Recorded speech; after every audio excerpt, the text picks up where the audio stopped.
Welcome. In this video we will see how to make Kali Linux operating system bootable.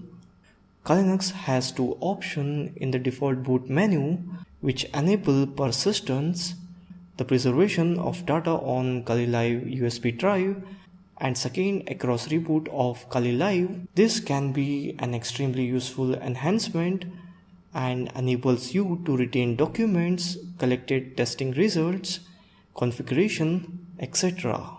Persistence means that all data changes that take place while you are using the system, they'll be saved on the USB or pen drive which have made bootable. To make use of USB persistence option at boot time, you will need to do some additional setup on your Kali Linux Live USB drive, and in this video we will cover that. First of all, reason for using Live USB drive with persistence. You can preserve data on Kali Live USB, you can install some addition packages, you can take no space of your hard drive for it, you can take your OS to any PC you use all of your system resources, example CPU, RAM, GPU, etc. Now let's begin. Let's open a browser and search Kali Linux download in Google. You will see that kali.org official website download link. Click on it. Now download the latest Kali image file. I will click on Kali Linux 64-bit OS. You can go for 32-bit if you have 32-bit operating system. It's downloading. I will just fast forward this process. Downloading is complete. You can see the image file of Kali Linux operating system. Now I want Power ISO tool. I will go and search for Power ISO tool to make it bootable. So I will type Power ISO, click on Power ISO official website. Here I am downloading 32-bit Power ISO version. After downloading, install it.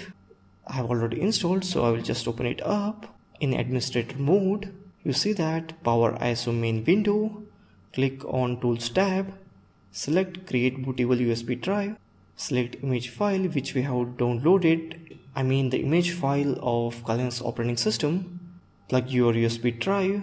You should have minimum 8 GB. Sometime I did it on 4 GB pen drive, but sometime it may work, but it's better to go for 8 GB one. Refresh it. You can see that my pen drive is listed here, that is SanDisk USB. And finally click on start button to create bootable USB. It will take few minutes, so here I am forwarding the video. You can see that writing USB drive completed successfully.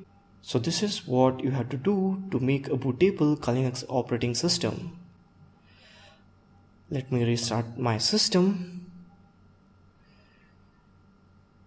On your PC boot, it will give you few of the option, that is live, AMD64, live AMD64, fail-safe, live forensic mode, live USB persistence, live USB encrypted persistence, and install.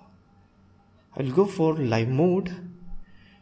You can see that it is running and the Kali Linux system loaded up. So this is how you make Kali Linux bootable in a pen drive. So that's all. Thank you for watching this video.